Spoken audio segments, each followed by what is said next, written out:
Boa tarde. É um prazer, então, dar início, não é, a essa atividade. Parabenizar o professor Aldo e a equipe da Deura pelo convite. É um prazer tê-lo aqui na casa, professor Holanda. Estamos ansiosos pela sua palestra. Eu vou passar a palavra agora no começo para o Aldo, para uma breve introdução, não é, do trabalho, Aldo, e um pouco da trajetória do professor Frederico, que é colega nosso, não é, na UNB, tem uma trajetória na UNB extremamente importante dentro das discussões sobre urbanismo e sobre arquitetura, então é realmente uma honra, um prazer tê-lo aqui. Aldo, passo para você a palavra e, em seguida, para o professor Frederico, e aí abrimos para perguntas após a sua palestra. Está bem assim? Então, está ótimo. Aldo, por favor. Boa tarde a todos. É uma satisfação muito grande abrir e apresentar o colega Frederico de Holanda, um dileto amigo também de velhos tempos da UNB, dos anos 70, né? Nós estamos aí brigando por uns anos de permanência na UNB, mas o que é importante para nós é que se trata de um intelectual de peso, né? Não só no Brasil como no exterior, e que tem agora, digamos, a paciência de nos relatar dos seus feitos, não é? O título da palestra é um pouco provocativo, não é? Trata-se de escondidinhos e macarronadas. Macarronada já está ali na tela, não é? E que, em resumo, seria o seguinte: infelizmente, a sanha rodoviarista continua imperando em Brasília, né? Novos complexos de viadutos são construídos para transferir os congestionamentos daqui para ali e para atrair mais carros para as ruas. Efeitos já demonstrados por tantos estudos no mundo afora. Somente entre o Grande Colorado e Plano Piloto encontram-se 3 macarronadas, que é esse estilo que está na Terra, não é? Os escondidinhos são realidades de desenho urbano pouco ou nada conhecido na cidade, ou propositadamente ignorados em função, né, do fascinante perfil socioeconômico, por exemplo, da Fila Planalto e os serviços populares da W3. Agora, sequer há letreiros, embora saibamos, eles continuam lá. Ambos envolvem facetas de um paradigma de desenho urbano que há muito queríamos superado, elitista e excludente, mas que teimam em existir na nossa capital futurista.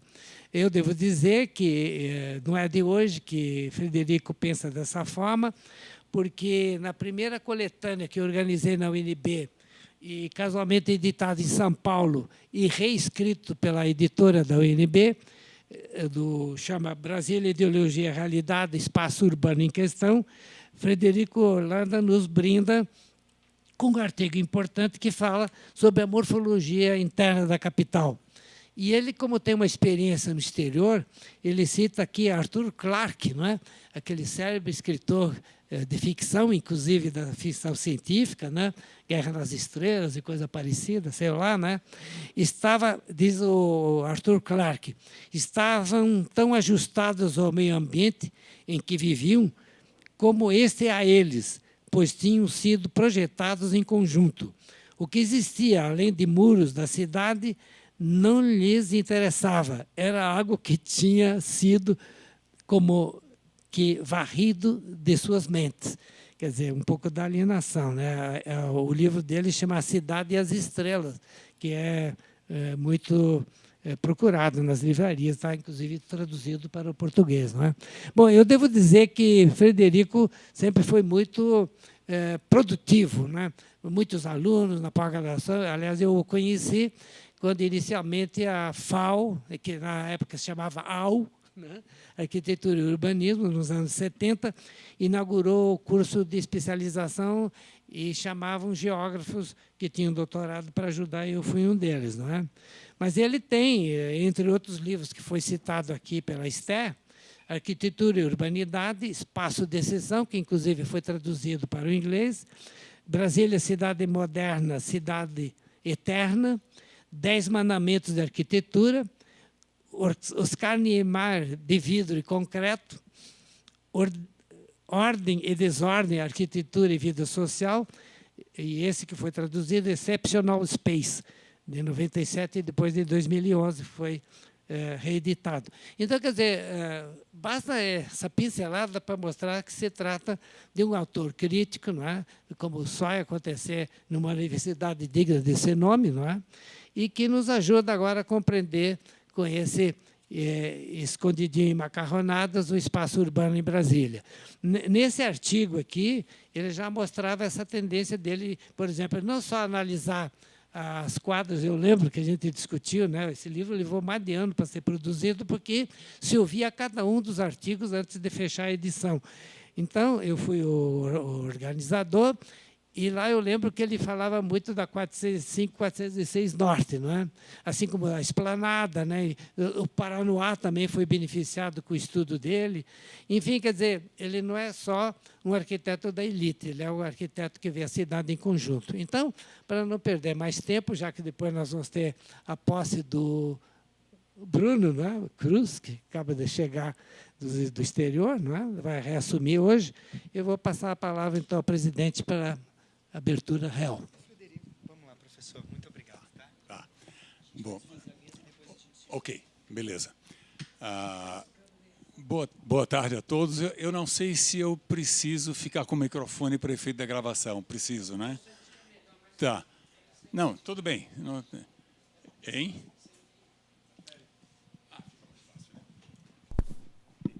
Ei.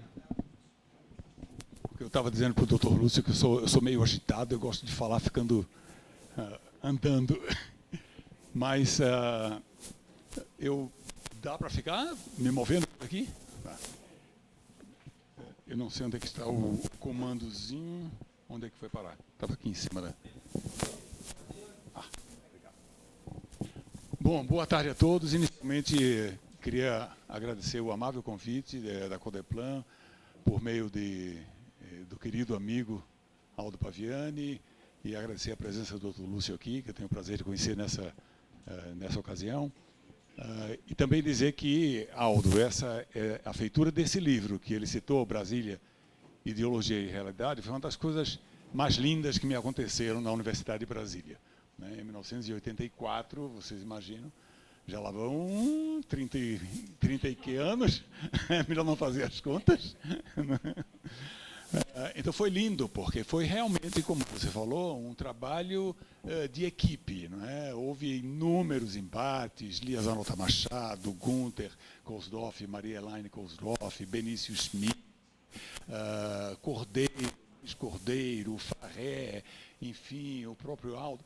Então, era uma delícia, eram encontros maravilhosos, né, a partir do que a gente produziu esse livro, que não seria assim se não tivesse havido a batuta de Aldo comandando a feitura. Então, esse livro realmente me marcou a trajetória, e quiçá foi o pontapé inicial para eu escrever o que veio depois. Né? Foi o primeiro trabalho, me parece, de peso que a gente fez, que eu fiz aqui na UNB, onde eu estava fazendo as continhas, né? Eu perdi de Aldo por 3 anos. Eu estou há 45 anos, ele me disse que está há 48. Eu cheguei aqui em 1972, direto para a Universidade de Brasília. Então, quando o Aldo me pediu para dizer alguma coisa, à guisa de conversa com vocês, e não vai ser mais do que isso, nesses 40 minutos que eu tenho, eu pensei em alguns temas que são temas mais ou menos candentes, enfim, ou que mais ou menos me despertam nesse momento, e disse para o Aldo que ele não se assustasse, mas eu ia propor um título meio provocativo, porque eu estou meio cansado, eu confesso a vocês, da terminologia e do discurso sisudo da academia. Então, as últimas coisas que eu venho escrevendo um pouco mais nesse espírito. Aliás, o livro, o último, 10 Mandamentos da Arquitetura, ele visa exatamente isso. Né? Ele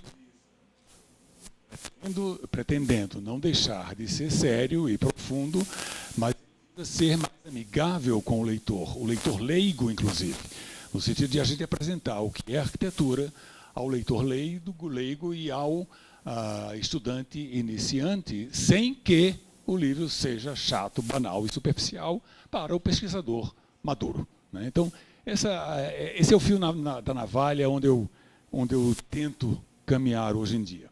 Bom, Essa é a pergunta, não é? Até quando nós teremos esse tipo de paradigma imperando em nossa cidade? Essa imagem, obviamente, ainda não é de Brasília, oxalá não seja nunca. Pelo caminhar da carroça, parece que a gente está indo nessa direção, mas essa é, sim, de Brasília, né? Eu não falei gratuitamente das 3 macarronadas, porque eu moro no bairro Grande Colorado. Então, do bairro Grande Colorado até a Universidade de Brasília, eu passo por 3 macarronadas em preparação, né? Esse é o título da palestra em geral. Enfim, aí estão o registro do nosso laboratório, do nosso querido de configuração arquitetônica, onde a gente investiga questões da configuração da cidade e dos edifícios também. E, em relação ao prólogo, eu selecionei dois textos para começo de conversa nosso. Um do Goethe, que virou o queridinho dos urbanistas no mundo inteiro, né? Ele tem um livro, não vou negar que é influente, não é? A vida entre edifícios e outro, a cidade para pessoas. Mas reparem esse texto. Vale a pena ler. Enfim, quando eu era estudante, Brasília era considerada a cidade ideal. Era fantástica vista do avião, desenhada na forma de uma grande águia, o edifício do parlamento sendo a cabeça. Era linda, especialmente se você voar de helicóptero. Você vê os edifícios governamentais projetados por Niemeyer, você pode ver as grandes quadras. Do helicóptero é excelente, mas lá embaixo, onde as pessoas vivem, Brasília é uma merda. Vocês me desculpem, mas fui eu que fiz a tradução e não há outra tradução possível para a palavra shit, é a palavra que ele usa, né? A outra citação é do Holston, também fez um livro extremamente influente internacionalmente, chama A Cidade Modernista, Brasília, uma crítica a Brasília e a sua utopia. Vejam que pérola este texto. É literal, hein? Tirei do livro. A vida social oscila sem salvação entre o trabalho e a residência. Em Brasília, o público urbano dos espaços abertos em outras cidades brasileiras simplesmente desapareceu. A superquadra não tem vida própria, não tem sentido comunitário, as pessoas se fecham, se isolam, acham difícil fazer amigos, as pessoas morrem sozinhas. Aí eu botei 3 imagens, que são 3 clipes, que infelizmente eu não consigo comandar daqui, mas daqui eu consigo, né? Não, são 3 clipezinhos, porque a gente insere uma animação, fica mais divertido. 3 imagens à guisa de contraponto a essas barbaridades, né, que são ditas e repetidas ad nauseam, acriticamente, né, no Brasil e no exterior. Não só no exterior, no Brasil e no exterior. Então, eu botei esses 3 clipes aqui, o próximo, que é esse aqui, em 3 escalas distintas. Cadê o mouse? Né? Primeiro, o eixo rodoviário, e todos nós sabemos, é um domingo comum, aquilo ali, né? Nós sabemos, nós já vamos lá. É ressemantizado, é uma palavrinha que eu gosto. Ele é ressemantizado aos domingos com aquelas centenas, milhares de pessoas. Agora, a superquadra, onde as pessoas morrem sozinhas, do James Holston, e agora... perdão. E agora, o espaço da esplanada dos ministérios, onde nós tivemos dezenas de milhares de pessoas, né, às vezes centenas de milhares de pessoas ao longo dos últimos meses, dos últimos anos, né, onde o público, né, das cidades brasileiras simplesmente desapareceu do espaço público. Queria saber o que o Holston diz desse tipo de coisa. O que a gente tem, infelizmente, é o contraponto entre isto aqui, um grande seccionamento da cidade, que divide Brasília, eu gosto de dizer brincando, mas não muito, entre Brasília Oriental e Brasília Ocidental, que se agrava ao longo do tempo, que Brasília engorda. Brasília era uma cidade linear no início e deixou de ser, em grande medida, na medida em que a cidade incorporou áreas imprevistas inicialmente, né? Não havia as 700 nem as 900, não havia as 400 nem as 600. As 400 foi uma fileira de quadras criadas imediatamente na hora do desenvolvimento do plano para abrigar uma população de mais baixo poder aquisitivo, e nós vamos ver que, de fato, isso ocorre. É uma população de mais baixo poder aquisitivo. Então, a distância, a discrepância entre aquela imagem e essa é, por demais, evidente. Apesar disso, a gente sabe, pelos nossos levantamentos, que 70% das pessoas usam as passagens subterrâneas e 30%, aproximadamente, ousam cruzar pelo nível do eixão, né, arriscando a vida rotineiramente. Não é por acaso. As passagens são desconfortáveis, são inseguras, são insalubres e estão a distâncias de mais de 500 metros entre cada uma delas. Então, você não vai fazer um zigue-zague de 1 quilômetro para chegar no edifício que você está vendo do outro lado do eixão, você arrisca a vida e passa por cima, né? 30% das pessoas fazem isso, pelos nossos levantamentos. Mas a esperança é a última que morre, né? Então, toda vez que morre mais um no eixão, começa aquele debate todo de novo, né? O que fazer com o eixão? Vamos botar um muro de concreto, vamos não sei o quê, vamos aumentar a quantidade de passagens, vamos, né, tratar as passagens cosmeticamente. Lamento, mas meu querido Instituto de Arquitetos do Brasil organizou um concurso sobre as passagens de pedestre, e as propostas vencedoras, todos os primeiros lugares, tratam apenas cosmeticamente as passagens de pedestres, né? Não discutem conceitualmente o âmago da questão. Esse é o âmago da questão, né? Há estudos na Universidade de Brasília. A gente tem o prazer de trabalhar em coparceria com a Faculdade de Tecnologia. Há inúmeros estudos que mostram os pouquíssimos minutos que a gente perderia, entre aspas, se o eixão fosse isso. Uma avenida semaforizada com os pedestres cruzando em faixas adequadas. Então, essa imagem e a próxima foi preparada pelos nossos estagiários do grupo de pesquisa, que mostra para vocês o que poderia ser o eixão rodoviário num futuro. Ok? Então, essas são algumas ideias iniciais, a guisa de prólogo. Eu queria passar para vocês uma ideia, eu não queria fazer somente uma coisa empírica nesse momento, mas queria, enfim, que a gente discutisse também um pouco mais teoricamente as coisas. Por exemplo, o conceito de sociedade. Quando nós estamos interessados em discutir as relações sociedade e arquitetura, se vocês virem pelos meus escritos, vocês vão ver que a gente considera a arquitetura lato sensu, ou seja, o espaço organizado e apropriado para fins humanos em qualquer escala. Portanto, é legítimo eu falar na arquitetura da cidade e não nas arquiteturas da cidade, nos prédios. Não, a arquitetura da cidade, a configuração da cidade. Bom, para estudar as relações entre arquitetura e sociedade, a gente tem que encarar a sociedade como um fenômeno semelhante à arquitetura, ou seja, um fenômeno espacial, ou seja, como um artefato. Nós somos corpos no espaço, né? Esse é o ponto de partida que a gente utiliza. Constituímos sistemas de encontros e esquivanças que se realizam no espaço e no tempo. Nós aqui, nessa sala, somos um certo artefato. Nós temos uma certa configuração no espaço e no tempo.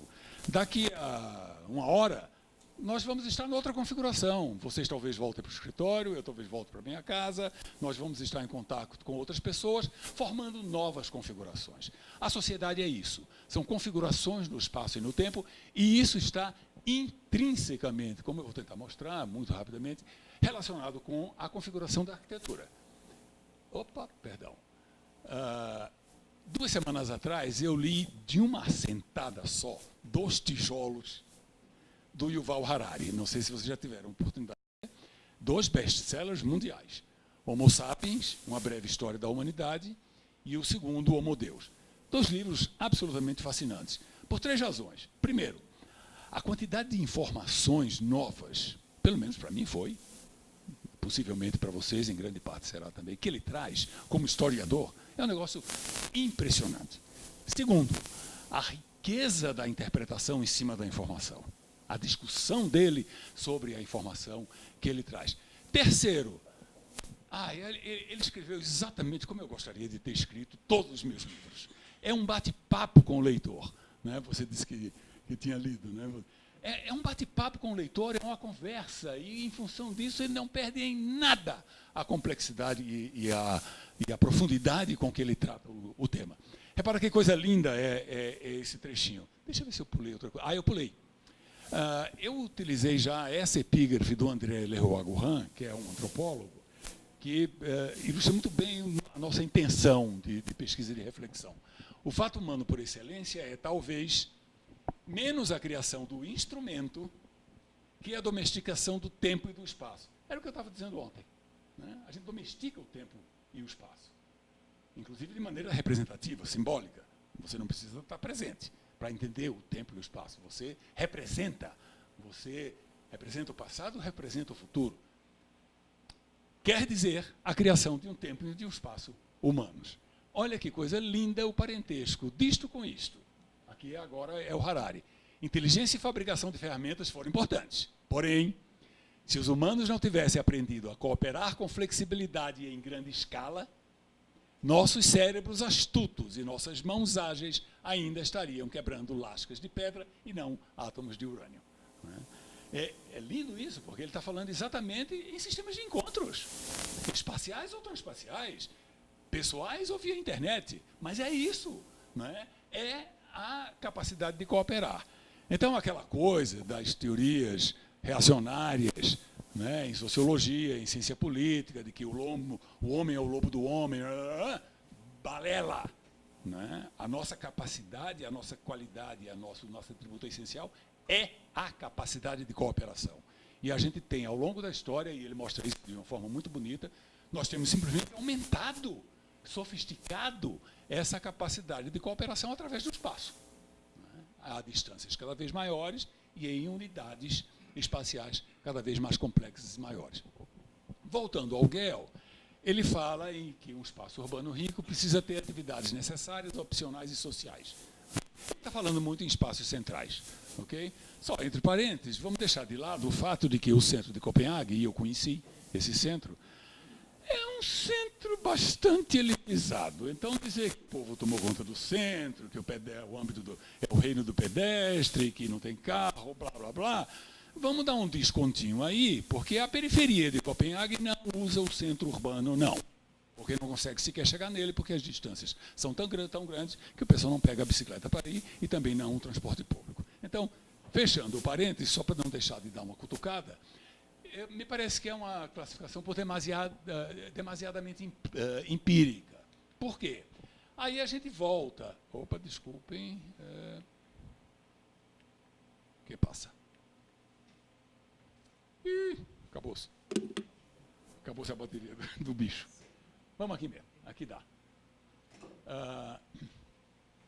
E aí, que tal a voltar a alguns clássicos? Né? Buehler, Brasilmar Nunes, Bourdieu, o próprio Marx, enfim.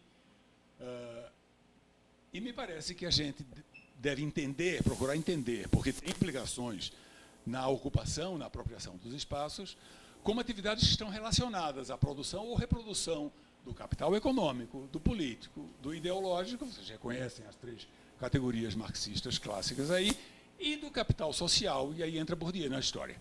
Né? A contribuição é uma contribuição interessante que ele faz. Ou seja, relações. A gente fala tanto na sociedade relacional que o Brasil é, né? Mas não é só aqui. Né? O capital social, o capital de relações sociais é absolutamente fundamental na produção e na reprodução social. Perdão? Aqui para frente. Então, reparem, aqui tem um vídeo. O que é que eu vou fazer nessas próximas imagens? Eu vou mostrar para vocês, desde o ser isolado, reparem que é um lago perdido entre montanhas e tem um mosteiro flutuante no meio. O isolamento físico não podia ser mais radical. Isso é de um filme lindo coreano cuja referência está aí. Eu vou deixar a apresentação com vocês, não vou perder tempo em ler. Tá? Mas essas são cenas da vida do mosteiro, da vida desse monge nesse mosteiro isolado. Ou seja, esquivança máxima. Não é? encontros de esquivanças, esquivança máxima, isolamento máximo. E a arquitetura desse mosteiro, esse ambiente arquitetural, ratifica isso de uma maneira absolutamente emblemática, né? Então, o que eu vou fazer com vocês é subir na escala dos grupos. Deixa eu só terminar isso, porque é tão bonito. Essas são cenas pertinho do final do filme,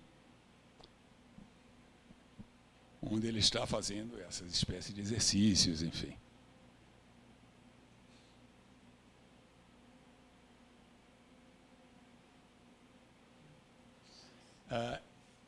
Só de paredes também, Aldo falou rapidamente nisso, eu tenho feito uma série de filminhos na obsessão por divulgar o conhecimento, também para um público mais amplo. Eu tenho feito uma série de filmes pedagógicos que, para minha felicidade, estão sendo muito utilizados no dia seguinte em aulas Brasil afora. Tem muitos professores que entram em contato comigo e dizem: olha, levei o filme para a aula, até o próximo. E aquela cena aparece num filminho que chama A Arquitetura e a Dança dos Corpos. É exatamente o que eu estou falando, né? A arquitetura e a relação com os nossos sistemas de encontros e esquivanças. Então, vamos crescer em quantidade e em mudança de qualidade. Aqui nós temos apenas um pequeno grupo, 3 pessoas, no final de uma tarde, reproduzindo um capital social. É isso que está rolando aqui, né? Repara como é mais útil do que aquelas categorias do Gell, me parece. Aqui nós temos um grupo de pessoas numa ruazinha, numa cidadezinha do sudeste da Itália chamada Cisternino. Nós estávamos 30 anos atrás passeando por essa cidade e daqui a pouco nós já estávamos dentro da casa desses velhinhos, experimentando o vinho que eles tinham feito na safra anterior. Reparem como o sistema de encontros e esquivanças funciona aqui, a relação público-privado, né? Espaço público, espaço privado, onde termina um, onde começa o outro, visitante, estranho. Essas fronteiras são extremamente fluas.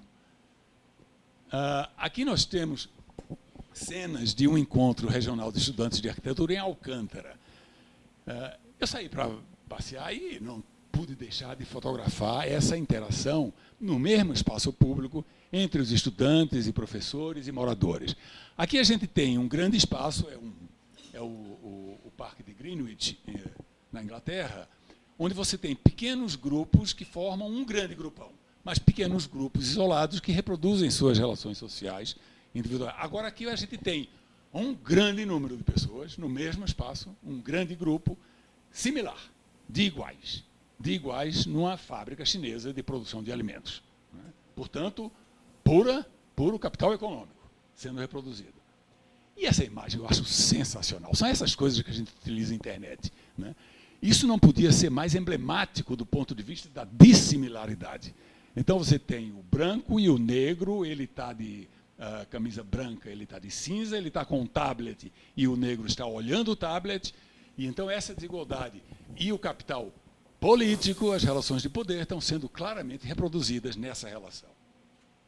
E aqui a gente tem, de novo, iguais, mas no outro nível. Agora é o capital político e ideológico também sendo reproduzido nessa reunião de executivos. E aqui a gente tem uma mescla. A urbanidade por excelência, no caso é Oxford Street, onde você tem praticamente tudo. Onde você tem pessoas como eu, que são turistas e vão ver a paisagem, né? Você tem pessoas fazendo compras, você tem pessoas encontrando amigos e assim por diante. Portanto, são quase todos os capitais sendo reproduzidos. Essa imagem eu acho um barato. Se vocês se detiverem, vocês vão ver que metade das pessoas estão olhando o celular, não é? E aí vocês já leram essa coisa de que o espaço não importa mais, agora são as comunicações à distância, blá, blá, blá, todo esse tipo de lero-lero, né, que tem um desprezo enorme pelo âmbito público, físico, concreto, real. Elas estão olhando o celular aí, não é em outro lugar, é aí, ao redor da estátua de Circos. Entendeu? Então, isso é absolutamente crucial. Quer dizer, a identidade do lugar atraiu essas pessoas para fazer o que estão fazendo neste ponto. E aqui, esse é um videozinho também, a Praça do Ferreira, em Fortaleza, que tem uma história absolutamente fascinante. A praça que vocês têm hoje é um restauro de uma praça moderna, com características modernas, que existiu entre 1961 e 1991, por 30 anos. Essa praça moderna destruiu a praça antiga, que era o coração da cidade, intensamente utilizada, como a Praça do Ferreira é hoje. Fausto Nilo e Delberg Ponce de León fizeram o projeto de restauro, que foi implantado em 91. Entre 61 e 91, eu tenho fotografias, está num desses filminhos aí, eu acho que é a Arquitetura e a Dança dos Corpos. Eu tenho fotografias. Absolutamente deserta a praça. Cheia de mondrongos, de diferenças de níveis, taludes, jardim elevados, tem um edifício no meio. Olha, um horror. Esse troço todo é tirado e Fausto e Delberg, com uma sensibilidade rara, recompõe, não de forma caricata, mas recompõe as relações espaciais da praça pré-moderna. E as pessoas voltaram. Quando eu falo isso, eu digo, gente, olha a força da arquitetura, olha a responsabilidade que vocês têm aí. Né? Porque, nesse caso, é um exemplo absolutamente emblemático. E a praça hoje é cheia de gente, de novo. Né? Teve aquele intervalo e voltou a ser cheia de gente. Aqui a gente tem um fenômeno corrente, que alguns querem até chamar de nova urbanidade. Imagina, um espaço absolutamente isolado, onde a atividade é essencial. Bom, tem capital social envolvido também aí, mas é atividade de consumo, essencialmente. É a reprodução do capital econômico.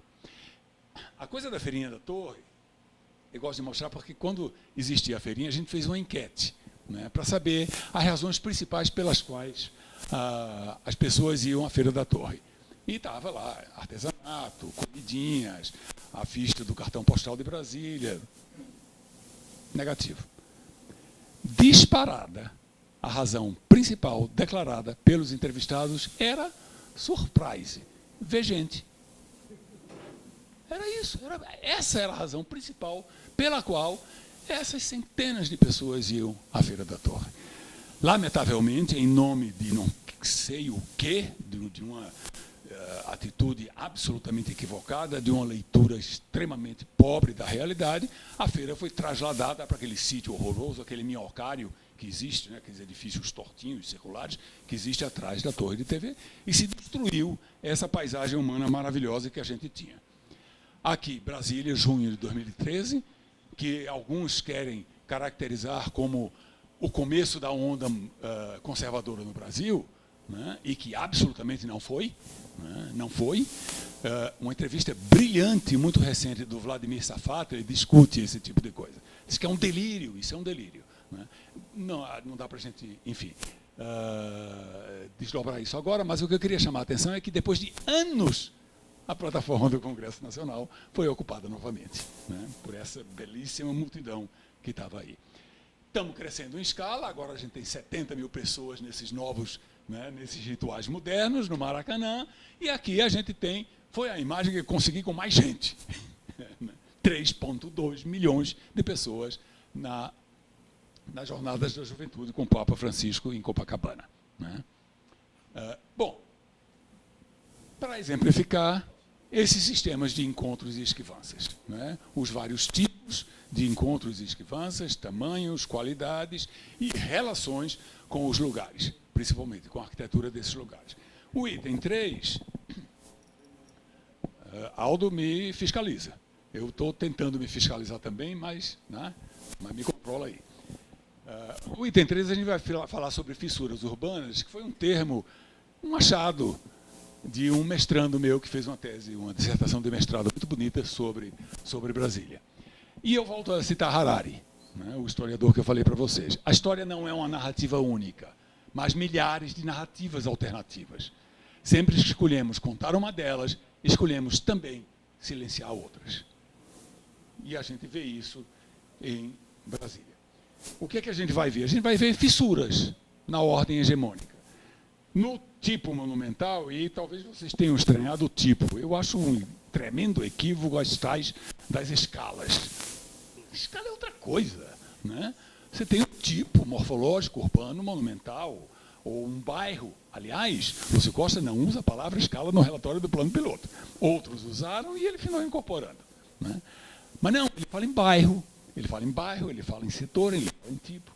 E aí eu optei pelo tipo. No tipo monumental, a gente tem isso aqui, comércio informal na esplanada dos ministérios, que já causou, ao longo dos anos, um mundaréu de reações, né, repressivas por parte dos governos locais.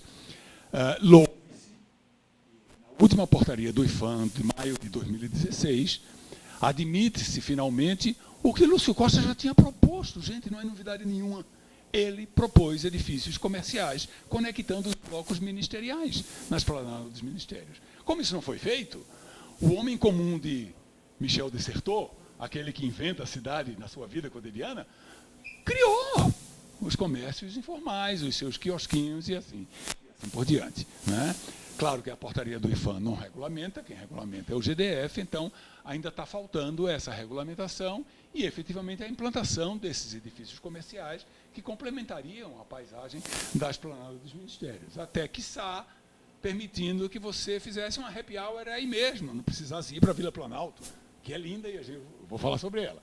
Mas, de repente, um sítio como esse, com essa paisagem, um pôr do sol como esse. No domingo passado eu estava com 2 amigos que vieram do México e a gente estava exatamente na hora do pôr do sol na Praça dos Três Poderes. Os caras só faltaram desmaiar de êxtase. Né?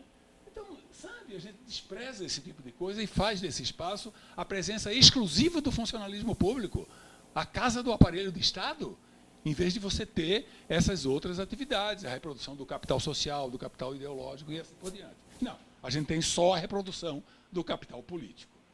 E isso fere o tombamento? Pelo amor de Deus, esse é o argumento, fere o tombamento. Na feirinha da Torre de TV, a gente já viu uma imagem, ali estão os quiosques antes da remoção, né? A vista privilegiadíssima que a gente tem do principal cartão postal da cidade, e aqui algumas imagens da torre, da feirinha, como ela era antes. Eu, desde que cheguei aqui em 72, a gente ia todo fim de semana para a feirinha da Torre, com as minhas crianças, empinar papagaio, simplesmente sentar no gramado, olhar a vista, enfim, e ver gente, né, como a maioria citou. Essa imagem vocês já viram. E agora nós temos esse horror, que se você for examinar do ponto de vista, de vários pontos de vista, funcional, bioclimático, estético, enfim, liste, né? É tudo muito pior aqui do que era antes. A acessibilidade é ruim do ponto de vista das conexões precárias entre a plataforma rodoviária e lá. A vista nem se fala, não existe, simplesmente. Bioclimaticamente, você tem a barreira daquele edifício que provoca um conforto bioclimático mais precário e assim por diante. Essa é a vista. E essas fotografias daqui, perdoem a maldade, mas não é maldade, não. Isso é registro objetivo. Isso aqui é antes da... Isso é 4 horas da tarde de um sábado comum. Fui rigoroso nisso aí. Essa é uma fotografia de 4 horas da tarde de um sábado de uma semana comum antes da remoção. Aqui é depois. 4 horas da tarde de um sábado de uma semana comum. Aqui é vista da torre agora para a esplanada, antes da remoção, e aqui depois. Sem maiores comentários, né? No tipo gregário, camelôs na plataforma rodoviária.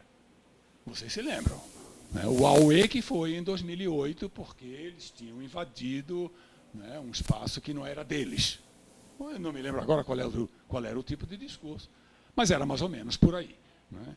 Então, ignora-se que você tem dezenas de milhares de pessoas passando por aqui todos os dias, um ponto de altíssima acessibilidade, e transferem-se os camelôs para o meio do nada, que está, obviamente, até hoje, 70% vazio. Serviços populares na W3. Aí entram os escondidinhos. A W3, uma avenida de altíssima acessibilidade, aí está ela, que historicamente foi o centro da cidade. Quando eu cheguei aqui em 1972, né, todos que estamos há tanto tempo aqui, e não precisa nem ser 45 anos, íamos a W3 como centro, porque os setores centrais demoraram muito a ser implementados. Então, a W3, na altura mais ou menos das quadras inicialmente implantadas, era o centro urbano da cidade, né? Aí a gente tinha galerias de arte, cinemas, bancos, comércios, serviços, escolas, Enfim, a gente vivia ali, no centro, de manhã, de tarde e de noite. Porque a Escola Parque, inclusive, era um point cultural extremamente importante, o auditório da Escola Parque. Né? E agora, o que a gente tem é uma paisagem desolada, onde, nos últimos levantamentos que nós fizemos no grupo de pesquisa, 50% dos estabelecimentos estão fechados. Essa é a paisagem atual. E, do outro lado, aí entram uma série de fatores. Né? Você tem a proliferação de outras alternativas habitacionais para a população de classe média, média alta, que era a população que, de certa forma, passou a ser, né, a população do W3. Isso variava muito, alguns eram de faixas mais popular, mas essa população passou a ter alternativas diferentes ao seu próprio gosto de moradia e se mandou para elas. Então, o que é que você tem? Você tem a localização de serviços populares que substituíram as antigas casas. Era uma avenida estranhíssima, que não existe no mundo, uma avenida manca, onde você tinha, de um lado, comércio e serviços, e do outro lado, habitação. Como assim? Não é? Uma avenida é uma avenida que tem certas características, principalmente essa de altíssima acessibilidade. Então, como é que você tem casa de um lado e comércio do outro? Quando você não tem o controle que você tem no plano do outro, acontece o que aconteceu na Avenida Comercial de Taguatinga. Esses amigos que vieram do México, eles para mostrar, olha, isso aqui seria a W3 se tivessem deixado. A Avenida Comercial de Taguatinga era exatamente igual a W3. Comércio de um lado, casa do outro. Me lembro.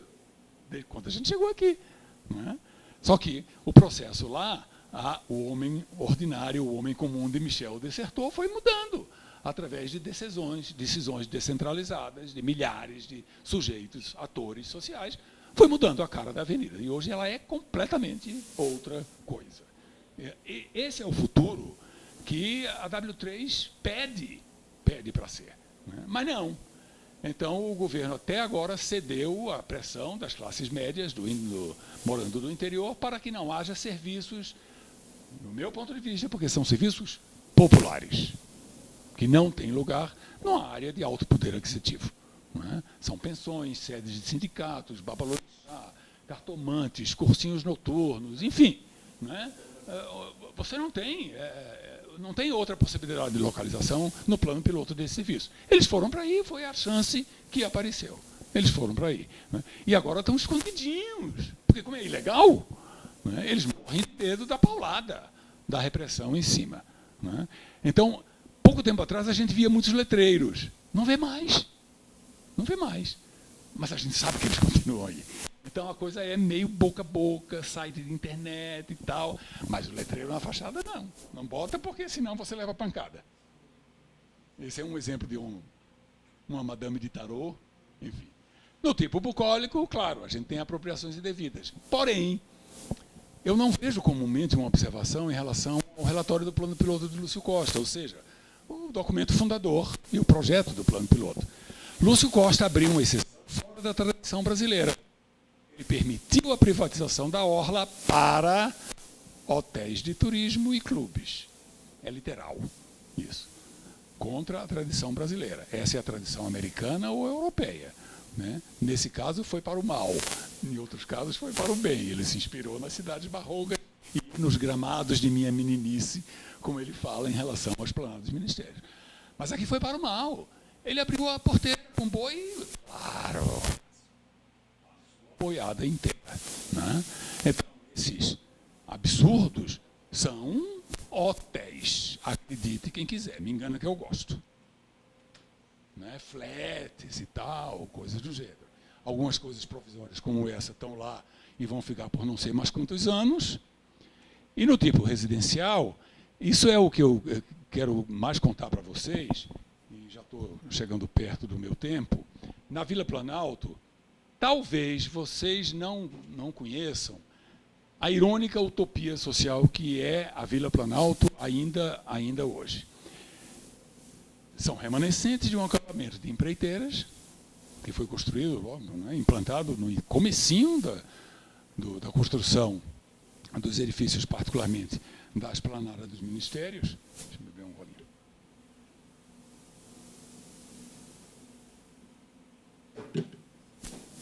que tinha tudo, como se diz na terra da minha mulher, no Cearazinho. Né? Tudo. De donos das empresas, passando por técnicos de nível médio, arquitetos, engenheiros, empregados da construção civil e funcionários dos altos escalões governamentais, seja do governo local, seja do governo federal. Desde o início, a Vila Planalto foi isso. Essa pode ser uma das razões pelas quais ela foi forte o suficiente para, em vez de ir para Sobradinho, ficar aí. Né? As coisas que estavam dentro do lago não iam ficar dentro do lago. A água chegou, o pessoal se mandou para Sobradinho, Vila Mauri, enfim, outros assentamentos. Mas a vila ficou. Né? Ficou e, finalmente, foi ratificada, né? Sua fixação foi definida, junto ela está dentro da área tombada, depois da área tombada, e aí acabou e ficou permanentemente. Mas o que é mais interessante é isso. Repare, o lote mínimo é 32 metros quadrados, o lote máximo 2.000. Isso já dá a ideia da variabilidade. Mas se vocês prestarem atenção nas quadras, vocês vão ver como as quadras são diferentes também, como as ruas são diferentes. Ou seja, microparcelamento, macroparcelamento, estrutura do espaço público, ruas, existência ou não de calçadas, tudo isso varia enormemente na vila. O que implica valorização diferenciada das localizações dos imóveis. Né? Então, repara que até 100 metros quadrados a gente tem quase 50% dos lotes. Temos espaços urbanos desse tipo, onde você certamente não encontra uma BMW estacionada, desse tipo ou desse tipo. Aqui até dá para ver Mercedes e Lexus. Edifícios, a gente tem isso aqui, ou isso, ou isso, ou isso, ou isso. Tem de um tudo. Tem de um tudo. Essa, pelo censo de 2000, é a estratificação em termos de poderes aquisitivos. Eu usei a convenção muito tradicional entre colegas sociólogos, enfim, pobres até 2 salários mínimos, depois 2 a 5, 5 a 10, 10 a 20, mais de 20. Tá? E com esses rótulozinhos aí, pobres, média inferior, média média, média superior, ricos. Essa é a estratificação da Vila Planalto. Quando a gente tirou os dados do Excel e esse gráfico se revelou, eu me arrepiei dos pés à cabeça. Né? Porque realmente a gente não esperava. E se fala tanto de gentrificação da Vila Planalto, não sei o quê, porque a classe média está comprando.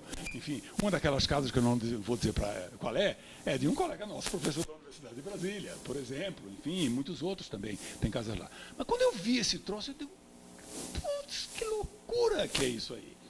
Mas o arrepio foi maior quando eu comparei isso com a renda do DF. Gente, é igual quase nos centésimos. Ou seja, aquele discurso da superquadra democrática, onde o senador vai morar na mesma quadra que o motorista ou na quadra vizinha, blá, blá, blá, puro, e ignorou completamente o processo de produção e a natureza da produção do espaço e de sua apropriação, que nós tínhamos no Brasil. Então, agora e no futuro até quando? Não é? Então, foi isso que aconteceu na Vila Planalto, e isso, em grande medida, até hoje, em função, vou repetir, da arquitetura, da maneira pela qual o espaço está configurado. Não é? A sua configuração implica valorização diferenciada, e essa valorização diferenciada implica a diversidade social que nós temos na vila. E aí, quando eu mostrava isso para o pessoal, aí a turma dizia, Fred, esquece, 2010 a coisa vai estar completamente diferente, você vai ver, os pobres já vão ser expulsos. Eu digo, olha, eu acredito mais na arquitetura, na força, só de brincadeira, na força da arquitetura do que vocês. Vamos ver, não quero arriscar, mas vamos ver. Gente, saiu muito melhor do que a encomenda. A vila em 2010 é mais popular do que era em 2000. Não menos, mais popular. Porque apesar de todas as restrições em termos, por exemplo, você não pode fazer remembramento, nem desmembramento, você não pode pegar um lote e dividir em 2, não pode pegar 2 lotes e fazer uma casona, um edifício de apartamentos. Mas nos interstícios dessa configuração, você pega a sua casa e aluga um quarto para a família. Eu tenho um aluno doutorando que mora exatamente assim.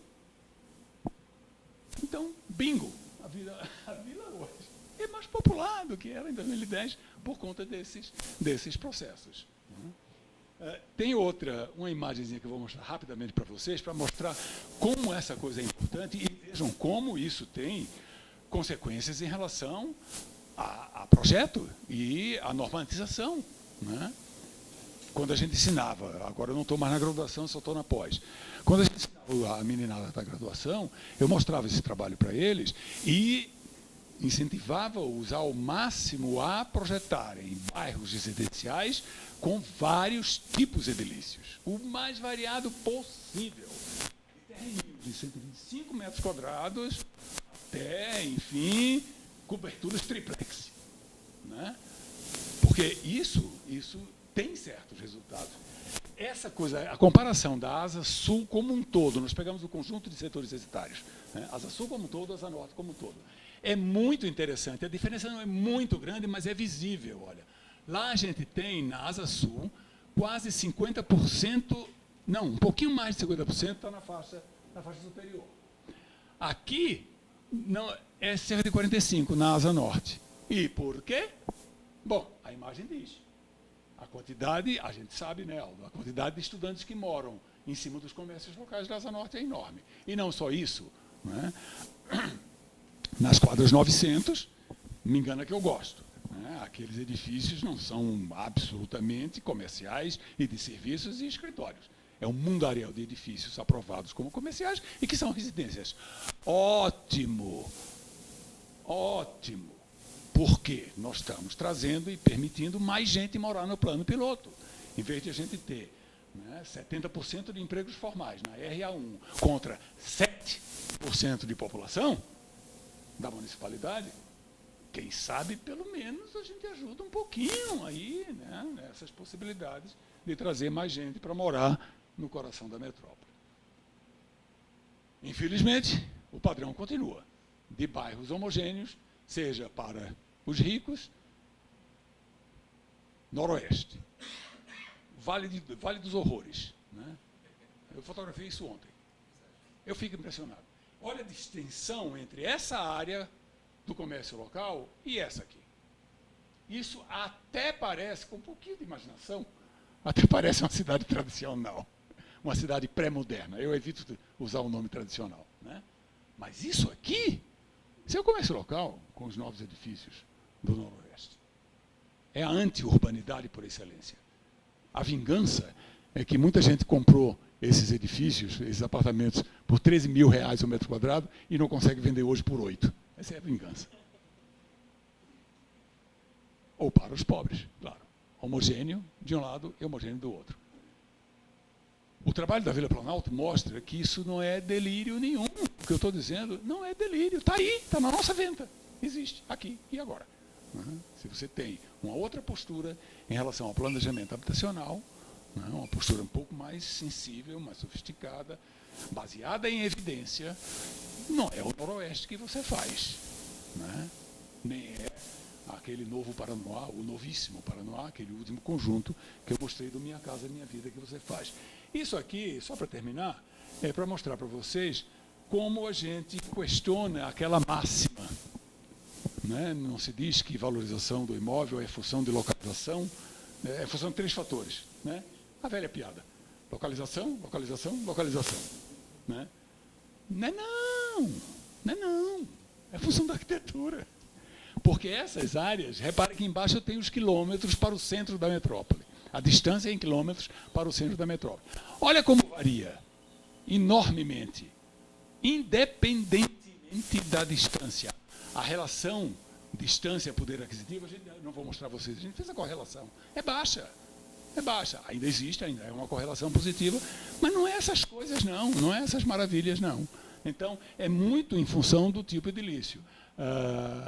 Recanto das Emas está aqui, é a mais pobre de todas essas áreas que estão registradas aqui. Recanto das Emas está a 24 quilômetros, mas a Vila Planalto, cadê ela? Está aqui, está a 3 quilômetros do CBD, ou seja, o cruzamento dos 2 eixos. E aí vocês têm os outros. É óbvio que o perfil de renda do Noroeste vai ser algo parecido com o Lago Sul ou o Sudoeste Nobre, que das áreas que a gente estudou é a mais rica, em segundo lugar, depois do Lago Sul. Bom, pessoal, tinha um epílogo, mas esse epílogo... deixa eu só ler de novo o Harari, parece que eu tenho procuração dele para tentar divulgar o livro, né? Mas olha que coisa bonita de novo. Embora historiadores ocasionalmente arrisquem fazer profecias sem muito sucesso, ele é muito autoirônico também, é uma delícia. O estudo da história visa, acima de tudo, nos tornar cientes de possibilidades que talvez não levássemos em consideração. Ele diz que ele não faz futurismo. O Deus é o desenho da distopia total, é o desastre para a espécie humana, né? O segundo livro. Né? Mas ele diz que ele não está fazendo futurismo, não. Ele está mostrando que esta é uma possibilidade. Historiadores estudam o passado não para poder repeti-lo, e sim para poder se libertar dele. É muito bonito isso. Né? E aí, o epílogo, é um epílogo grandão, não vou mostrar para vocês, mas vocês vão ficar com a apresentação, depois vocês dão uma olhadinha e vão atrás dos escritos. Que é o reverso. Eu estava falando em sociedade como artefato. Agora eu falo em artefato como sociedade. Em outras palavras, nesses artefatos todos que eu vou mostrar para vocês, está implícita, inerente, congruente, uma certa sociedade, no artefato. Né? Esses artefatos têm uma lógica social intrínseca a eles. Eles não mandam na nossa vida. Essas configurações não mandam na nossa vida. A gente pode desobedecê-las. Né? Mas ela combina melhor com certos estilos de vida do que com outros estilos de vida. Então, é um campo de relações possibilísticas, muito mais do que determinísticas. Isso aí é só para mostrar que essa maneira que eu chamo de urbanidade, códigos, modelos ou tipos ideais, existe há 7.000 anos. E eu vou andando para trás. Cinelândia, cidade colonial brasileira, um estado primitivo africano, uma cidade medieval, uma cidade da cultura pueblo pré-colombiana e Turquia 7.000 anos antes de Cristo. E se a gente pegar o outro, que é o princípio da formalidade, temos o campus da nossa querida universidade, que tem esse... Vou mostrar isso aqui, porque isso aí... Olha, o auditório projetado pelo meu querido colega e amigo Nonato é maravilhoso. Aliás, fomos ao último concerto da Sinfônica que foi lá. Mas olha, pelo amor de Deus, a relação com o espaço público. Essa é uma das vias mais importantes do campus. Olha a relação. E essa ausência de relação é uma das coisas mais típicas da arquitetura moderna. A negação do âmbito público, que não é nova. África pré-colonial, castelos medievais franceses, centros cerimoniais clássicos maias e por aí vai, pirâmides do Egito. É a mesma lógica. Né? É a mesma lógica. Esqueçam a cosmética epidérmica das formas e vocês vão ter essencialmente a mesma coisa. Conjuntos edificados, axiais, como a Esplanada, estão em Washington no século XVIII, estão em Teotihuacan no século 100 a.C. O Palácio da Alvorada, isolado, no meio do grande gramado, a 400 metros do espaço público, é a Casa do Bicho, o Carajá, que também é um edifício superestrutural, reprodução do capital simbólico e político, onde mulher não põe o pé, um espaço exclusivamente masculino e sagrado, né, completamente isolado. É o nosso Palácio da Alvorada. Está lá, os Carajás já tinham. Assim como os Bororos. Eu dou um exemplozinho só para mostrar que você pode resgatar certas características que a gente chama sintáticas, ou seja, relações entre espaços, sem ser kitsch, sem imitar, novamente, a aparência epidérmica das formas. A sequência de espaços da casa romana é exatamente a sequência de espaços da minha casa. Desculpa o exemplo. Mas você tem o espaço completamente público, depois, à medida que a gente vai se aproximando, isso é a casa romana. Foi feita de propósito, inspirada na casa romana e nas casas átrio pré-colombianas, de 100 anos antes de Cristo, lá na Meseta Mexicana. Aí você tem o espaço semi-privado, que é o da rampa de tijolinho. Tudo isso está na casa romana. Você tem o espaço coberto, mas aberto da entrada antes da porta. Você ultrapassa a porta, está um pouquinho escuro. Você tem o vestíbulo. Você ultrapassa o vestíbulo, você chega no átrio, né? Com direito ao implúvio e tudo, romano. Uma fontezinha que fica ligada lá. Então, só para dar um exemplo de como a gente pode se inspirar nesse tipo de coisa. E para finalizar, para mim, o que é o ápice da urbanidade neste planeta, não é só no Brasil, neste planeta, é Copacabana. Eu digo à minha mulher, olha, tira o cavalo da chuva. Se a gente, um dia, por acaso, não morar mais em Brasília, é para aqui que a gente vai. Porque realmente não tem. Gente, eu conheço muita cidade do mundo.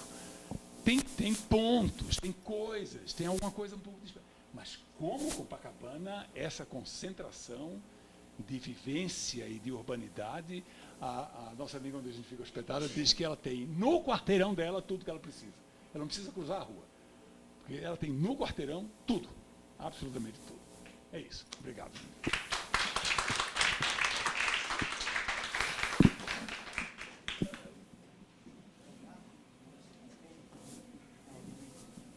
Fiquei de goela seca.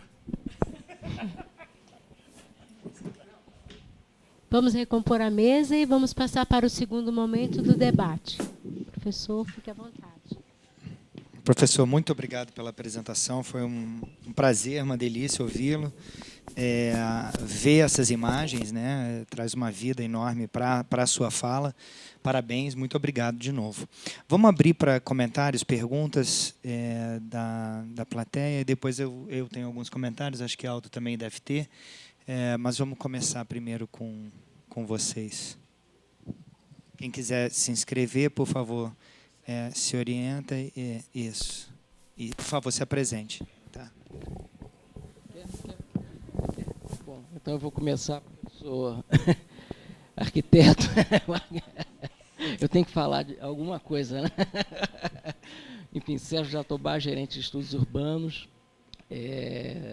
E pô, é sempre um prazer te ouvir, Holanda. Você é meu mestre, enfim, quando eu entrei na universidade, eu sempre falo assim do encanto que tínhamos com o Holanda chegando, recém-chegando, e trazendo teorias altamente revolucionárias, né, para uma universidade muito centrada numa idolatria do urbanismo, e um pedestal para Niemeyer, outro para Lúcio Costa, né, e você traz as teorias da sintaxe urbana, enfim, toda aquela coisa que...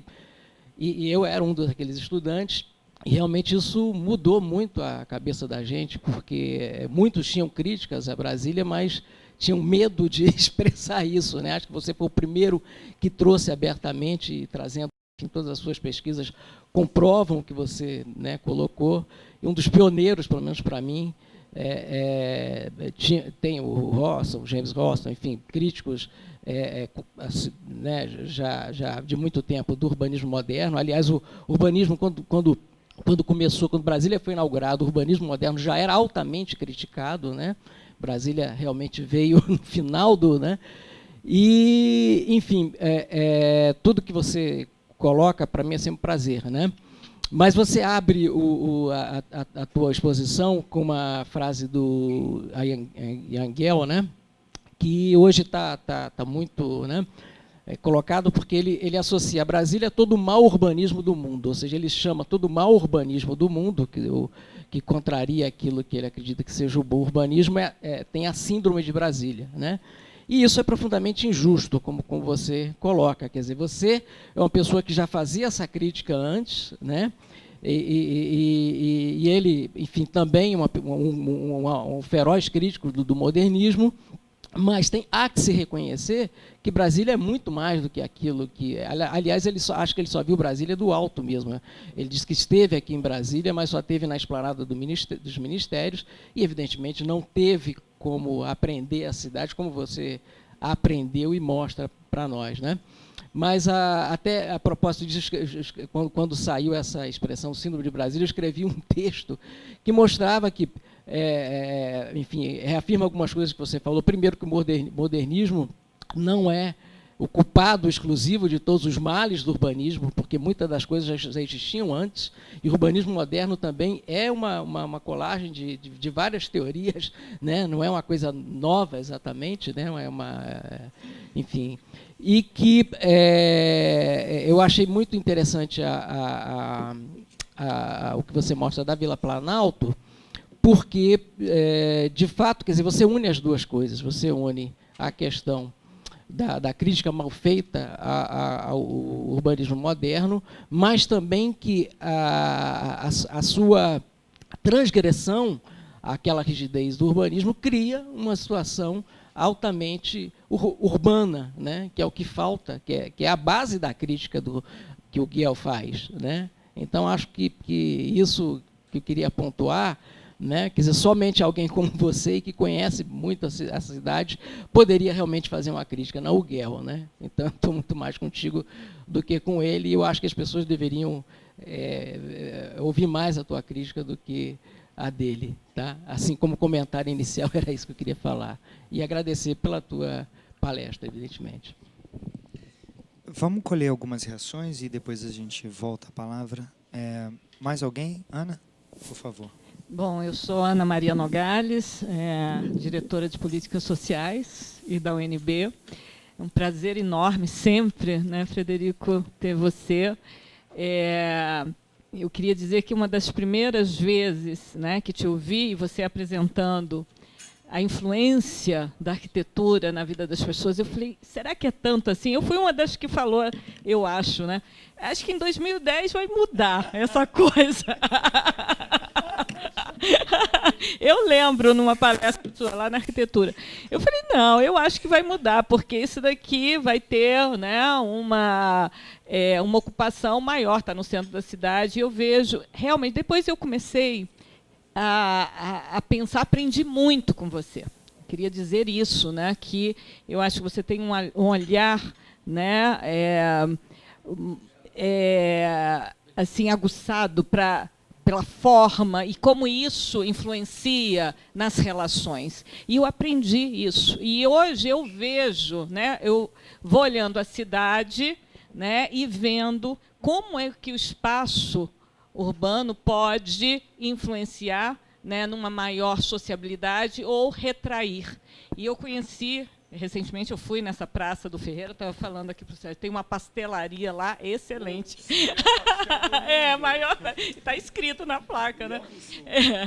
E você vendo outras cidades, outros espaços, né, que você tem, que propiciam isso.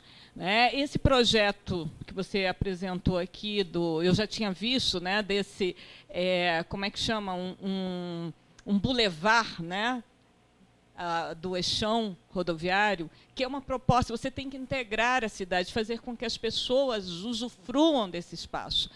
Eu queria fazer uma pergunta. Quanto que você acha que é possível vencer, né, a barreira imposta pelos arquitetos de Brasília? Porque eu acho que é isso, né? Nós temos uma certa, a gente já falou aqui, né, vocês arquitetos, uma ditadura, entre aspas, né, dos arquitetos, né? E a gente tinha o arquiteto, nada podia mudar.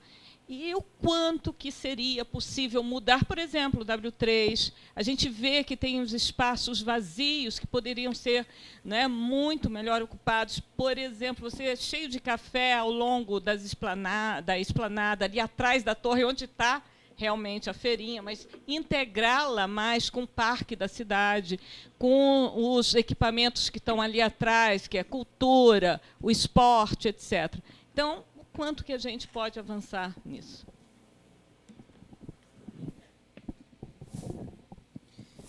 Cláudia, por favor. Antes, eu só queria agradecer aqui a presença do Paulo Delgado, presidente do Conselho de Administração da Codeplan, deputado federal por 6 mandatos. Foi isso, Paulo?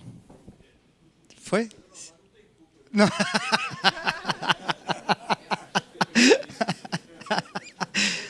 Não foi, não. Tá bom. Obrigado, tá, Paulo, pela presença. Boa tarde.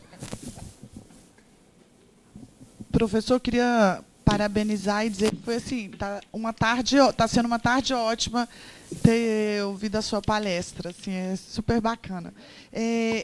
Eu estou em Brasília há 33 anos e desde que eu vim, para morar em Brasília, eu frequentava a Vila Planalto. Eu tinha uma amiga que estudava e frequentava.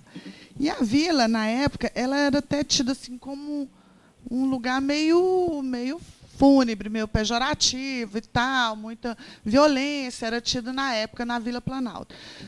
20 anos eu trabalhei na Esplanada e existia um fenômeno que a gente foi observando, eu queria saber com o senhor se isso realmente aconteceu, que foi assim, na mudança ali em 2000 para cá, a vila começou a ser ocupada por muitas pessoas que vinham de fora, que começaram a trabalhar na Esplanada e começou a valorizar aquele espaço da vila. E aí veio muito estudante, até pessoas que estudavam UNB e tal, mas mais pessoas que vieram para os governos, principalmente nos governos Lula para cá. Eu via vários amigos meus moravam na vila. E aquilo foi dando uma cara nova para a vila e tal. Se existe esse fenômeno sendo estudado, se isso é um fenômeno de ocupação, entendeu? Que é diferenciada, se tem alguma coisa que pode ser explicado mais científico sobre isso, porque eu tenho observado, eu sou moradora do Cruzeiro, e eu fiquei mais ou menos assim 8 anos morando na Asa Sul e voltei para o Cruzeiro, já tinha um apartamento no Cruzeiro. E lá eu tenho sentido essa mudança na ocupação. O Cruzeiro parece que está ficando mais gente, entendeu? Mais aconchegante, porque sempre foi aquela coisa muito concreto, né? E tal, a ruazinha apertada, os blocozinhos. E hoje está muito arborizado e tal, e tem pessoas circulando para lá e para cá, e muitos puxadinhos aparecendo, né? Mas assim, puxadinhos bons. Eu moro de frente para o Quiosque da Rosa, que é muito bacana. Já tem ali outros ao redor do Quiosque da Rosa, ali mais à frente, né, entre o Cruzeiro e o Sudoeste, que tem proporcionado uma vida diferenciada de um sábado, um domingo, você vê quiosques cheios de pessoas almoçando e tal, famílias. Como que o senhor vê isso na arquitetura? Eu queria mais um questionamento.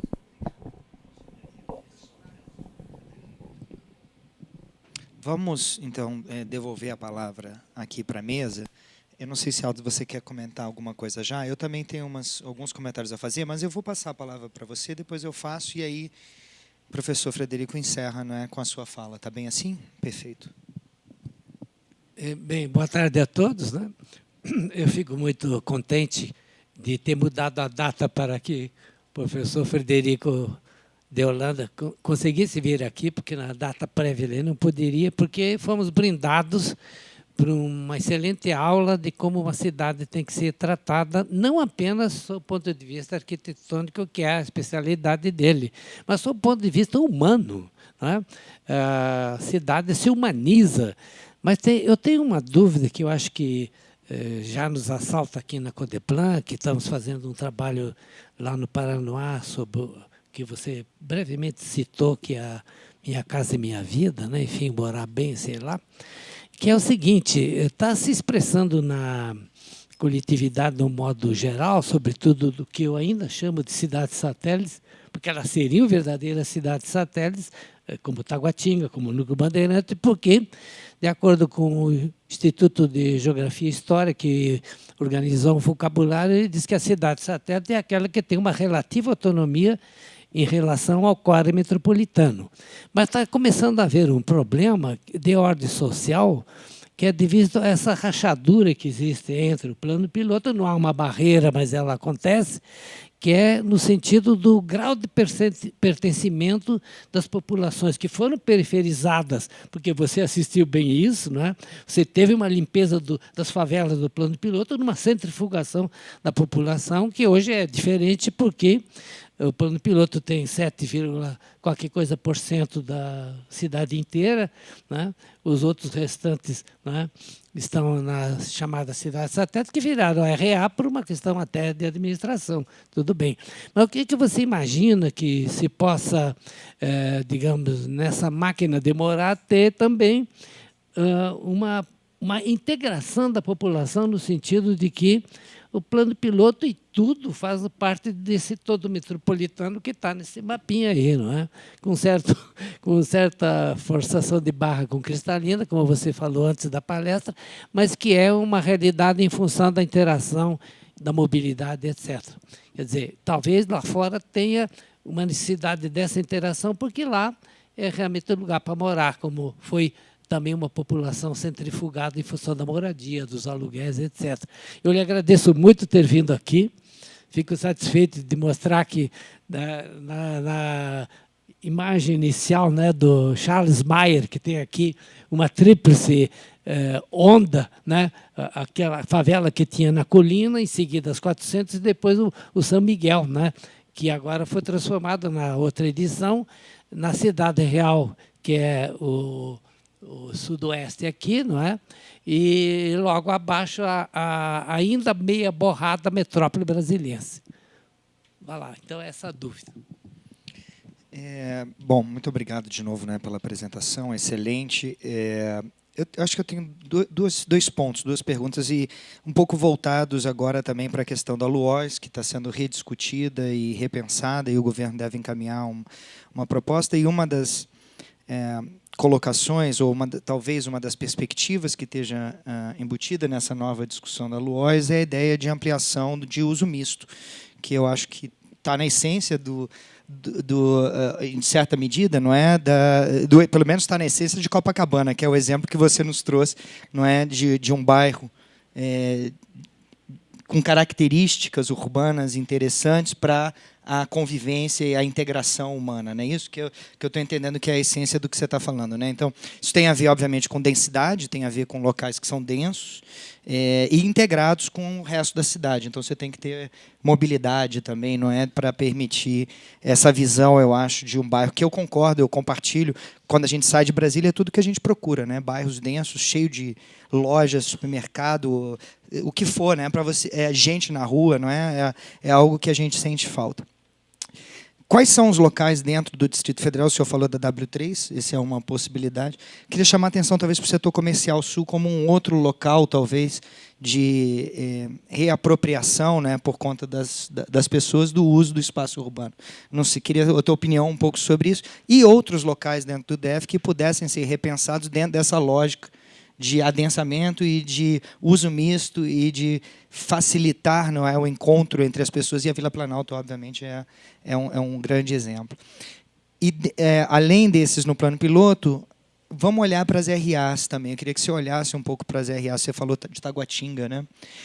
Eu fui a Braslândia não faz muito tempo também e vi o antigo centro ali, uma rua comercial extremamente rica, cheia de gente andando, com um lago bonito do lado, onde as pessoas descem. Um pouco parecido com o que a Cláudia falou, não é, na pergunta dela, pensando aí outros locais dentro do DF que poderiam remeter, talvez, a uma percepção de cidade que mais se aproxima da visão que o senhor trouxe aqui. E, por último, né, agradecer mais uma vez, porque acho que é extremamente oportuna essa fala nesse período, não é, em que estamos nos inserindo dentro desse debate também sobre como a cidade se pensa através da LUOS. Tá? Muito obrigado, tá, professor?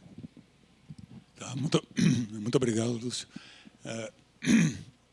Muito obrigado também pela atenção que vocês dedicaram à nossa conversa, né, e pelas colocações extremamente interessantes. Para começar, Sérgio, sabe que um dos esforços maiores que eu faço é não chamar a cidade pré-moderna de cidade tradicional, né? E chamar a atenção para o fato de que a cidade moderna é uma cidade tradicional, só que é outra tradição. Não? Então, essa coisa de ampliar os horizontes da informação, sabe? Colocar na história da arquitetura coisas que antes não estavam. Sabe um fenômeno extremamente interessante que eu gosto de registrar? É que a última edição do livro de Bannister Fletcher, História da Arquitetura, que foi em 1996, tem vários novos capítulos com temas que não eram arquitetura. Então, em grande parte, por exemplo, são temas da arquitetura vernacular, da arquitetura sem autores, da arquitetura sem arquitetos, né? Então, essa coisa, finalmente, antes tarde do que nunca, a gente está se dando conta de que o repertório é vastíssimo e de que nem sempre a gente está inventando coisa nova como pensa que está inventando. A cidade moderna, portanto, o modernismo, é uma retomada, por isso que eu gosto de chamar uma neoformalidade. É uma retomada das pirâmides do Egito. Sabe? Não é porque o Teatro Nacional parece uma pirâmide, não. Aí é mera coincidência geométrica. Mas é pela sintaxe, novamente, a coisa da essência da configuração e das relações interpartes entre cheios, né, cheios, vazios, espaços, enfim, esse tipo de coisa, né? Então, se dá conta de que esse vocabulário precisa ser melhor conhecido, novamente, como Harari, para a gente não evitar erros do passado, para não evitar implicações que a gente já devia ter a obrigação de conhecer, é o que me parece fundamental no estudo da história, né, apoiando o estudo da história da arquitetura, com o apoio dos historiadores, enfim, da história. O que Ana coloca é extremamente interessante também pelo fato de que, Ana, não pense que, o que eu disse aqui, pelo amor de Deus, não pensem que é a posição da Faculdade de Arquitetura, da Universidade de Brasília.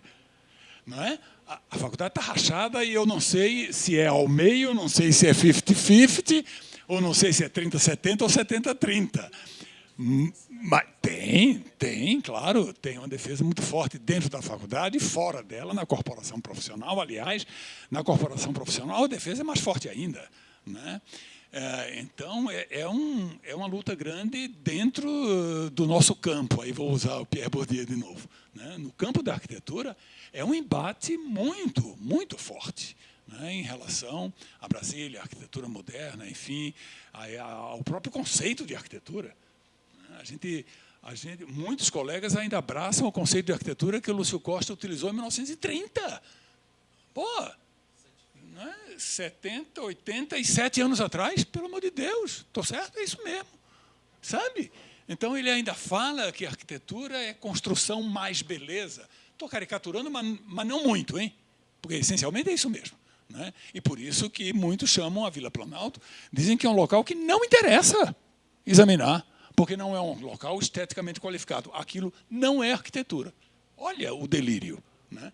Então, a ideologia profissional está profundamente eivada disso aí. Porém, não é só a ideologia profissional.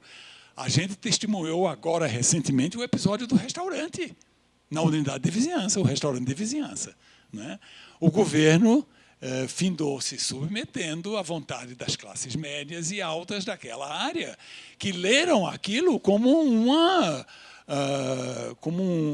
rompimento dos padrões do tombamento, como uma agressão ao tombamento. É o contrário. O que o governo fez foi uma agressão ao tombamento, porque o tombamento implica relações espaciais entre volumes e espaços abertos, e a localização do restaurante faz parte do plano. Então, na medida em que o governo volta atrás e concilia com a classe média, desapropriando o terreno, gente, isso é um delírio. Isso é um delírio, né? A gente devia fazer uma ação popular contra o governo para impedir que essa medida fosse efetivada, sabe? Porque aquele edifício, a mais, minimamente que seja, ele contribui para a urbanidade daquele local. Mas não. É essa obsessão de Brasília, que eu moro no verde, não é? Eu moro no jardim, e qualquer coisa a mais é poluição, né? A gente confunde código de obras com código de posturas. Restaurante faz barulho? Ué, normatiza. Diz quantos decibéis ele pode exportar para o espaço público, não é? E fiscaliza isso aí. Então, o embate não é, portanto, né? O embate não é, portanto, dentro da Corporação dos Arquitetos, mas o embate é com a população. Essa população assumiu valores da cidade de forma extremamente arraigada. A Cláudia fala na Vila Planalto e na gentrificação. uma dissertação de mestrado linda foi produzida por Matias Ocaranza, é um aluno meu que agora está fazendo doutorado, sobre a vila. E o que ele verifica é que, sim, o processo de gentrificação existe, mas é um processo nos serviços, não é um processo na população. Depois que a vila começou a se consolidar como polo gastronômico, né, e o governo próprio incentiva o polo gastronômico, não há nada de errado nisso, então começou a haver realmente a afluência de vários restaurantes de maior qualidade e para maior poder aquisitivo. Então, se você pega só os serviços, você tem realmente, no conjunto, você tem um processo de elitização aí, nesses serviços. Não é? Mas, até agora, pelo menos, não vem em detrimento dos populares que continuam existindo lá e que servem a população. O Armazém do Geraldo está lá há 60 anos e continua vital, e é o point. O point da vila é o Armazém do Geraldo.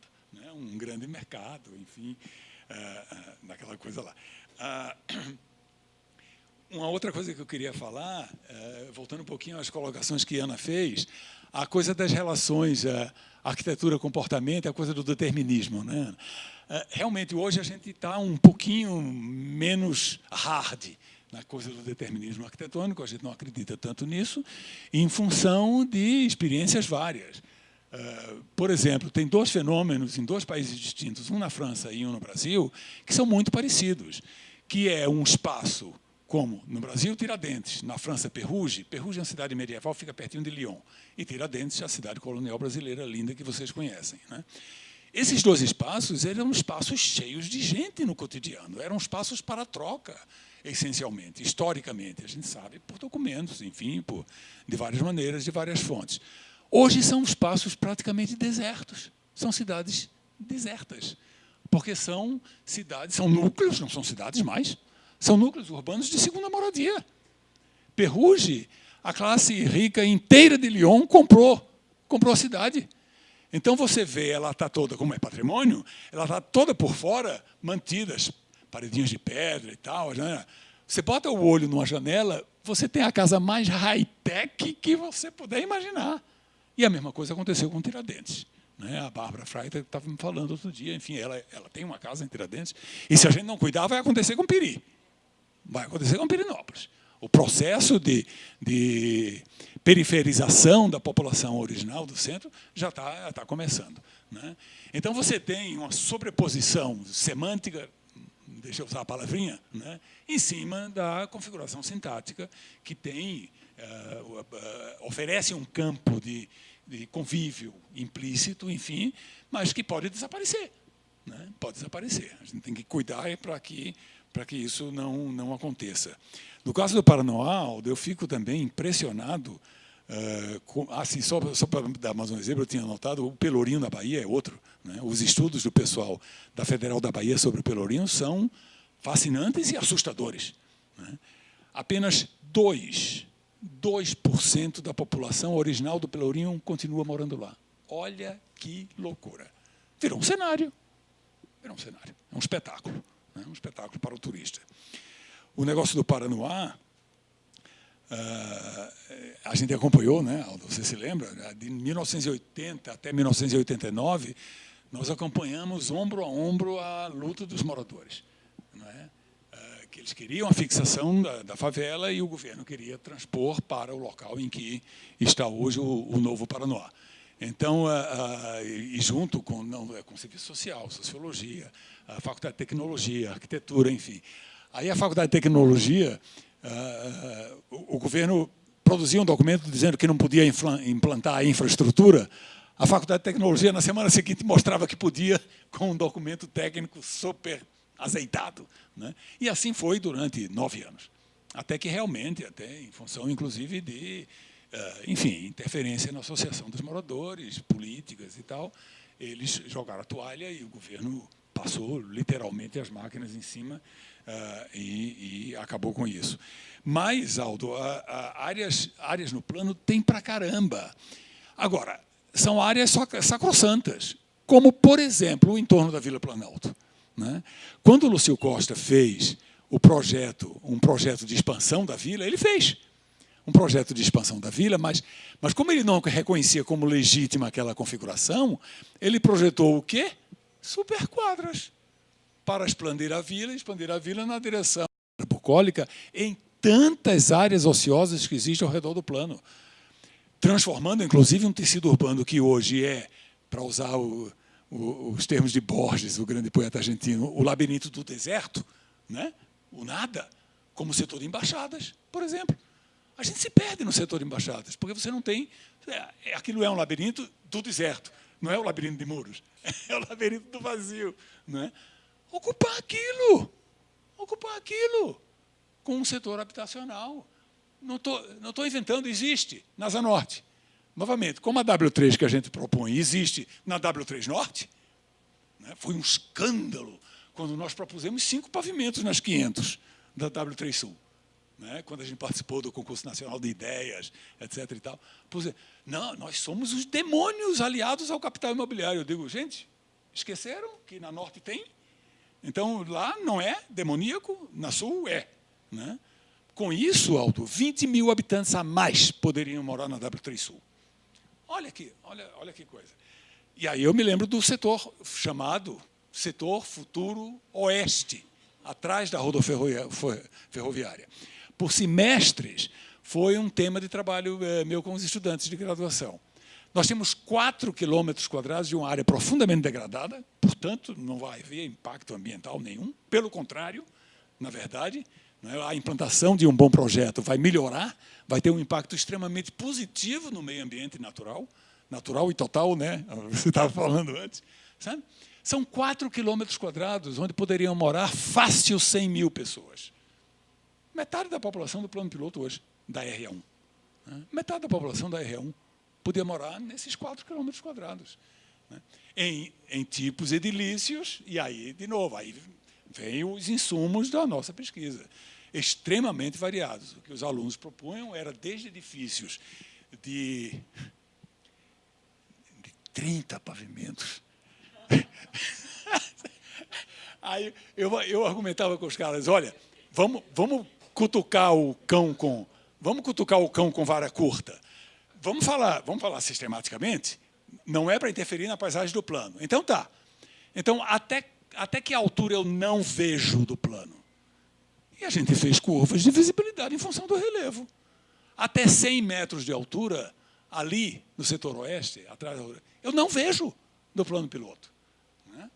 Em La Défense, em Paris, que foi a expansão moderna da cidade, eu vejo o tempo todo. E, no entanto, eu tenho 60 pavimentos lá. O Foster agora projetou um com 90 pavimentos, parece. Mas aqui nem pensar. Né? Então, tu vê, Aldo, a quantidade, de potencialidades que a gente tem para melhorar essa cidade, para reequilibrar essa cidade, né, em termos de comércios e serviços, enfim. Você fala nos usos mistos, Lúcio, e a coisa das áreas, né, das áreas centrais, disponibilidade de áreas centrais, enfim, eu falei um pouquinho nisso agora, né? Mas o que me espanta é decidir como áreas de expansão urbana coisas que estão a 50 quilômetros na fronteira sul do Distrito Federal. Sabe? Tomara que esse delírio não continue presente, porque as primeiras versões que a gente ouviu falar do LUOS, você tinha a ratificação de uma área urbana a 50 quilômetros de distância do centro, com tanta área disponível. Brasília, novamente, pelos estudos comparativos que eu faço, vocês já devem ter notado que eu sou encantado com estudos comparativos, né? Porque a gente conhece muito mais a identidade do fenômeno que você está estudando quando você faz estudos comparativos. Brasília é a segunda cidade mais dispersa do mundo. E aí a gente continua aprovando áreas de expansão urbana a 50 quilômetros, pelo amor de Deus. Né? Não bastasse que a densidade média dos setores censitários urbanos é de 26 habitantes por hectare, essa é a densidade média dos setores censitários urbanos da municipalidade. 26, cara! Que loucura! Sabe, quando minimamente, de forma decente, você tinha que ter, para uma infraestrutura econômica, 150. Você tem 26. Não bastasse isso, porque isso é só densidade. Não estão considerados os interregnos, aí os interstícios. Não, aí você vai expandir a periferização dessa maneira. E a coisa de você transformar setores de autarquia, setores bancários. O setor bancário sul, o edifício, aquele edifício maravilhoso do Banco do Brasil. Por que a gente não repensa aquilo em termos habitacionais? Por exemplo. De novo, não estou falando novidade. Não estou inventando.